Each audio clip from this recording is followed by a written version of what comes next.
E a salvação que diz a Sião, o teu Deus, Rei. Os irmãos podeis assentar no nome de Jesus. Confesso para os irmãos que a nossa vida de pregador do Evangelho não é muito fácil. Louvo a Deus por aqueles que acham que é, mas não é. É uma responsabilidade muito fácil, muito difícil de falar algo da parte de Deus para a igreja. E automaticamente esse algo você tem que vivenciar ele. Você é ao mesmo ponto que pronuncia algo, esse algo ele tem que fazer efeito diretamente na sua vida. E tem textos que automaticamente colocam a gente em uma dificuldade muito grande, pastor Jefferson. O texto em si, ele já torna uma dificuldade, para que a gente possa ter a sensibilidade de entender qual é a mente de Deus e qual é o propósito da oração de quem escolheu. Porque eu sou o tipo de pessoa que eu respeito a oração de quem escolhe. E a oração de quem escolheu cai em Isaías 52. E falar de Isaías se torna uma dificuldade porque é um profeta que ele entra no cenário do povo de Israel, em um cenário muito complicado, a qual o povo está sendo preparado para ir para a escravidão, a qual o povo está sendo preparado para ficar escravizado, aonde as profecias iniciais anunciam que o povo babilônico vai sitiar a cidade, vai prender o povo, vai massacrar o povo. E Isaías ele está no capítulo 7, tendo uma visão do céu, e ali ele se coloca à disposição, sendo que a questão de Isaías para o culto missionário e o tema que foi proposto, proclamando a salvação, eu orando a Deus e estudando, irmão, e a gente vai precisar tirar de Isaías e levar para Jesus. Por quê? Porque quando a gente fala do profeta Isaías, as maiores profecias de Isaías, ele fala do Messias que é Cristo. Quando Isaías, a partir do capítulo 6 em diante, todos os capítulos, após o verso 6, ele fala acerca de Cristo. E quando chega no 52, é uma proclamação daquele que está por vir. O 52 de Isaías, ele fala de um servo. O servo que vai vir para abençoar e proclamar a boa nova para alguém. Então não é Isaías que está vindo proclamar. Isaías está profetizando que alguém vai vir aí ainda. Sendo que é interessante que não é somente Isaías que proclama sobre isso, mas no Salmo 22, verso 1, ele vai falar sobre a angústia do clamor do Messias, que é Cristo. A Bíblia ela vai ressaltar em Salmo 22, ele vai falar sobre a multidão que zomba de Cristo. A Bíblia ela vai andar e vai falar no Salmo 34 sobre os ossos do Messias que não quebram. A Bíblia fala no Salmo 35 o Messias odiado em razão de alguma coisa. Mas quando chega no Salmo 41, a Bíblia diz que encontra o Messias traído por um amigo. Não é só Isaías que vem falando de Cristo. E isso a gente vai ter que pegar. Toda vez que a gente vai pregar sobre o Antigo Testamento, a gente tem que levar para o Novo. Eu não consigo e a igreja não pode pregar o Antigo Testamento sem incluir Jesus dentro dessa história. Porque Jesus é o complemento final da história. Então a Bíblia ela vai andando. E olha que interessante. Chega em Isaías 6. Os corações fechados ao Evangelho. Chega em Isaías 7. O nascimento virginal do Messias. Chega em Isaías 9.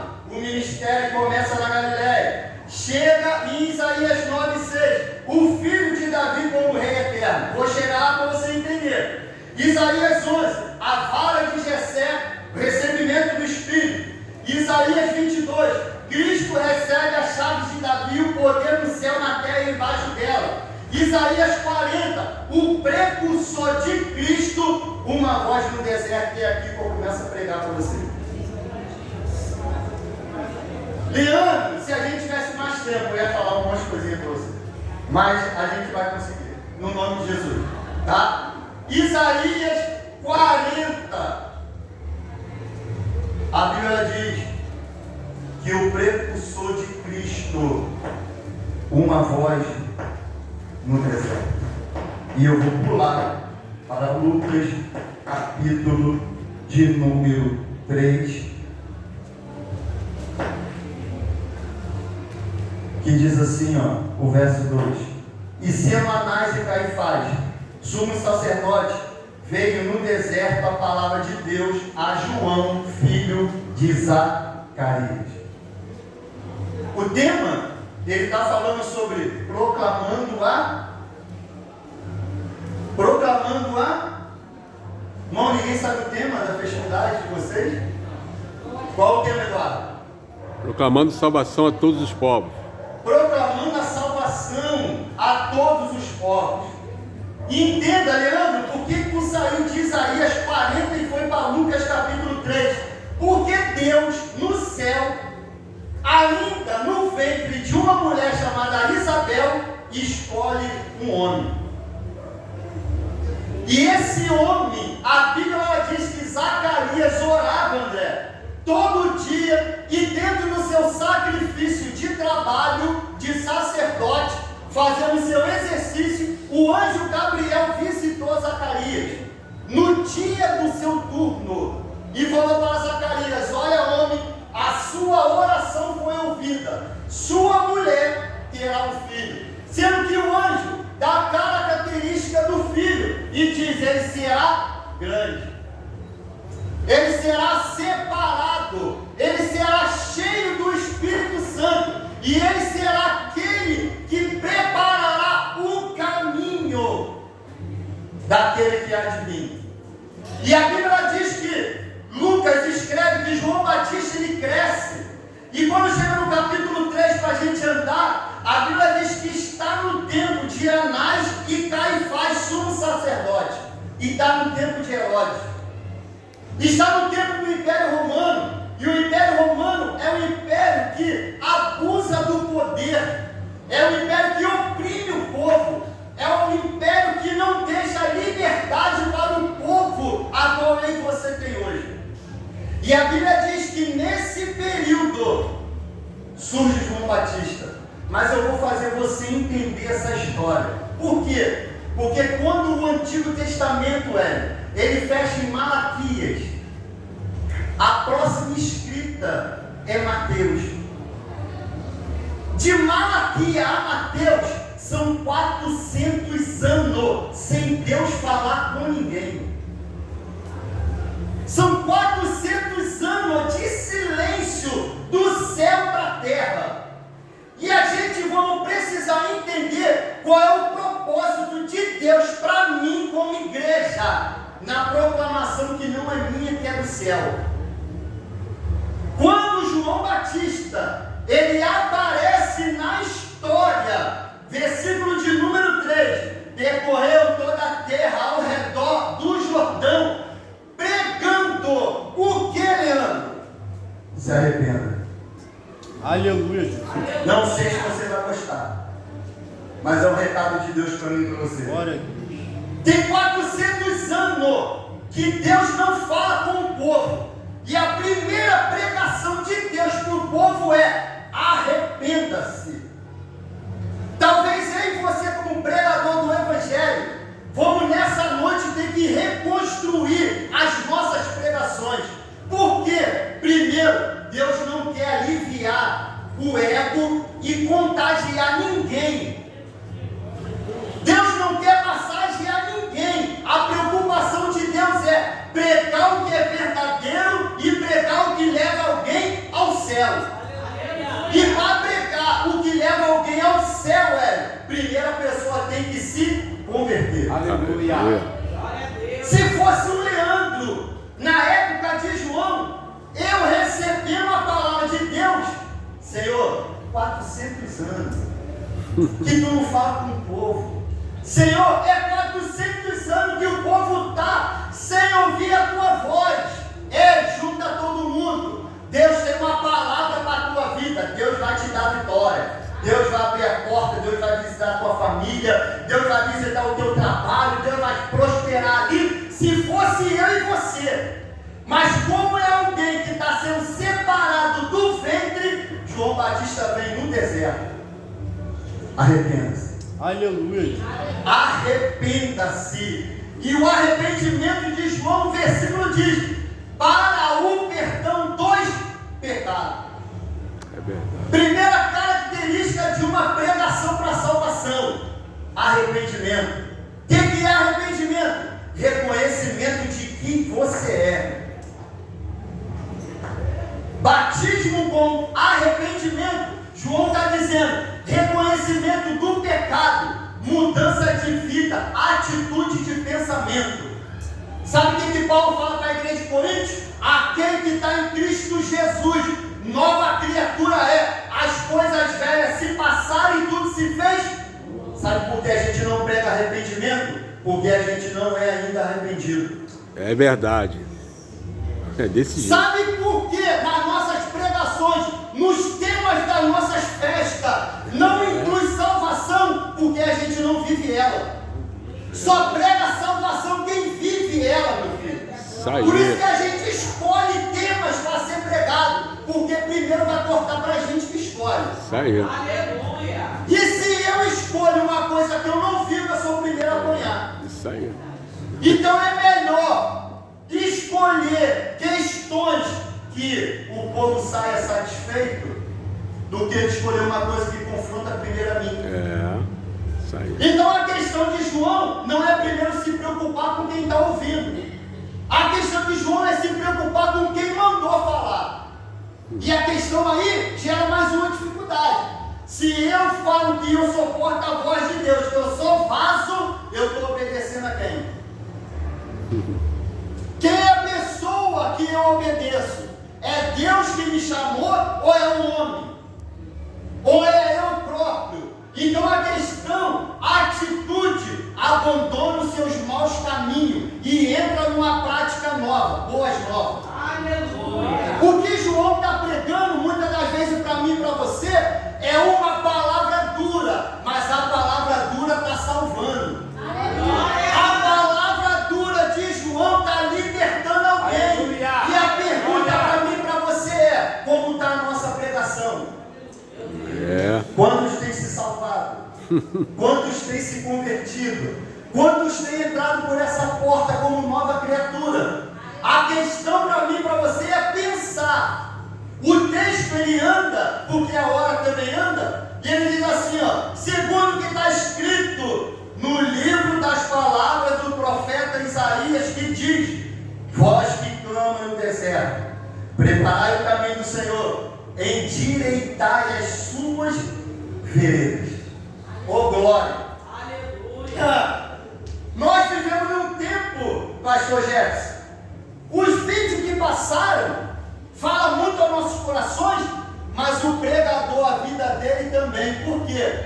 Ninguém aqui vive no deserto. Ninguém aqui toma mel. Ninguém aqui come gafanhoto. E ninguém aqui vive com roupa com pelo. Ninguém, meu filho, largou a questão ministerial de se tornar um sacerdote, porque a família é de sacerdote para viver no meio do deserto. Mas quem está no meio do deserto, num ambiente que não é favorável, comendo o que não é favorável, bebendo o que não é favorável, vestindo o que não é favorável, está sendo obediente a Deus. E a questão é que ele está dizendo: qual é a minha missão? Preparar um caminho. E a pergunta para mim e para você nessa noite, no culto de missões: qual é a tua missão? Aleluia. Para com essa história, que eu vou ser bem sincero para você, que todo culto de missões a gente fala as mesmas coisas, tá? Desculpa a expressão, mas as palavras é: você que não prega ora, você que não ora evangeliza, você que não evangeliza oferta. Só isso, irmão. Só isso que Deus tem para mim e para você. Esse é o ministério de missões para a igreja. É só ofertar. Se eu oferto, eu não vou para a rua. Se eu vou para a rua, eu não oferto. Se eu não oferto, eu prego. Só isso que Deus tem para mim e para você. O profeta está lá no deserto, preparando o caminho, endireitando endireitam as veredas do povo. Aleluia! Sabe o que é endireitar a vereda? Mostrar o erro. Ei, meu filho, aonde está eu e você? Aonde está eu e você dentro do pecado de alguém? Aonde está eu e você dentro do erro da igreja que você congrega? A Bíblia ela diz assim, ó, é manifesto que o infiel aconteça. Mas sabe para quê? Para se levantar o verdadeiro. E aonde está o infiel que o verdadeiro não se manifesta? Aonde está que o pecado, o mundo está entrando na igreja e ninguém se levanta? Cadê o João Batista? Cadê o profeta que muitas das vezes pronunciar com o nome é fácil, mas se colocar na posição é difícil, irmão? É fácil falar mal de alguém, é fácil dividir a igreja, mas quando Deus te chama para ser a pessoa, para consertar, a gente diz, isso não é para mim. Deus, isso não é para mim, Senhor. Chama outro, bota outro, mas para fazer o que é errado, tem um montão, irmão. E João, ele está vindo, pregoando, e ele diz assim, ó, e toda a carne verá a salvação de Deus. No versículo 7, a Bíblia diz assim, dizia, pois, a multidão, saia para ser batizado por ele. No versículo 7, João para a multidão diz assim, raça de víboras, quem vos ensinou a fugir da ira? João, ele está olhando para a multidão e na pregação de João, que é proclamar a salvação, ele está entendendo aonde está o problema. Ele está falando, quem ensinou vocês? Quem instruiu vocês a fugir da ira que está por vir? Sabe o que significa raça de víbora? Que João não está falando para o ímpio, João está falando para o crente, e é para mim, para você que está aqui hoje, raça de víbora é pessoas hipócritas. Sabe o que é pessoa hipócrita? Que quando está com esse microfone, com esse terno bonitão, é crente. Isso aí. É desse jeito. E quando a igreja fecha, só Deus sabe para onde você vai. Outra pessoa. Só Deus sabe o que eu e você faz e o que você fala. O culto está bom demais aqui dentro. E quando o culto acaba?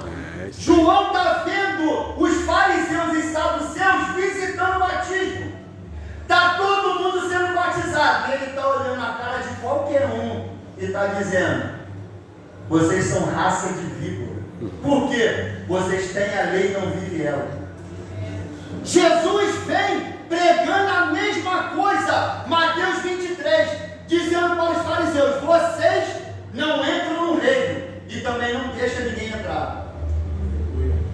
Quem é eu e você nessa história?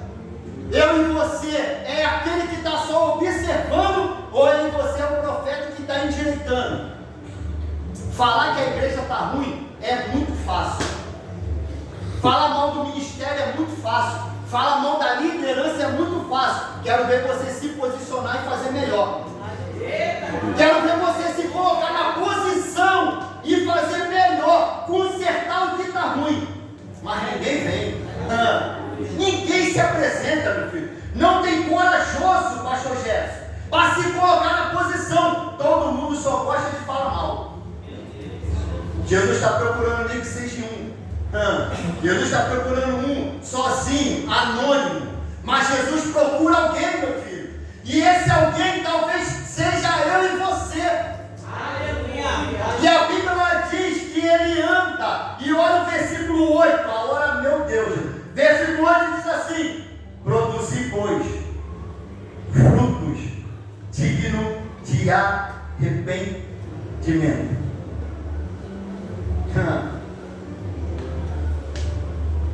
Sabe o que eu, estudando, eu entendi? Que palavra dura te leva num lugar melhor. Sabe qual é o momento de igreja que a gente está vivendo? Se falar o meu erro, eu não volto mais. Se a palavra não for do meu agrado, eu também não volto mais. Se a palavra me confrontar, eu não volto mais. Por quê? A gente está vivendo um tempo de igreja que a igreja ela quer ser aceita do jeito que está. Mas o evangelho de boas novas nunca foi aceitação, sempre foi confronto. Aleluia. Você não vai ver do Novo Testamento para frente ninguém aceitando ninguém como está. E por que aí você aceita? E por que aí você não confronta na Bíblia escrita para ser pregada? Porque a pessoa entra, fica, dá trabalho e a gente não prega sobre isso, irmão. Por que isso, irmão? Se João está pregando e Jesus está pregando, Pedro chegou para Jesus e falou assim: Senhor, a palavra está pesada demais. Ó, os discípulos que tinha já diminuiu, já está ficando quase 12, está todo mundo indo embora, ninguém está aguentando. Jesus falou para Pedro assim: se você quiser, seja o próximo.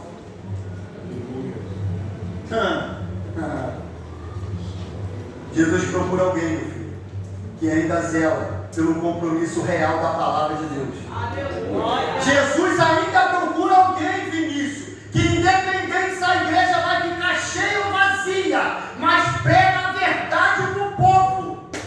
Aleluia. Para com essa história de querer massagear ego, porque a gente precisa ter vida dentro. A igreja nunca foi tua e nunca vai ser. Se Jesus manda eu e você pregar o que é verdadeiro, e ele não está nem aí se vai estar cheio ou vazio, porque aí você quer mudar o cenário da história. Porque aí você tem que parar de pregar salvação, arrependimento de pecado, para massagear o ego de alguém. Ah não posso falar isso para o Daniel, porque o Daniel, vai sair da igreja, é menos um.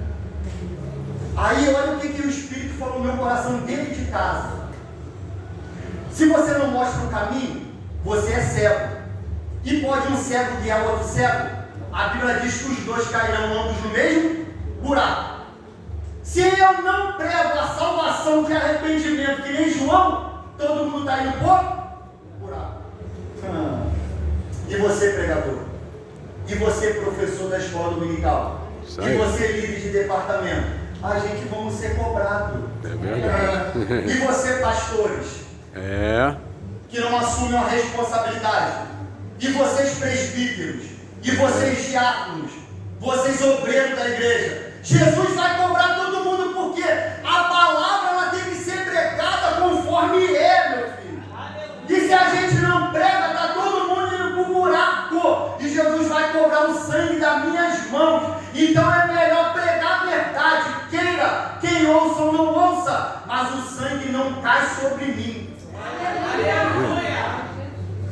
João ele vem dizendo: fruto de arrependimento, ações visíveis. Aleluia. O batismo com arrependimento é confissão de fé. Agora Jesus ele vem dizendo: tenha caráter mudado, tenha atitude mudada. Quer ver o fruto de arrependimento? Comprou, paga. As cantinas da igreja.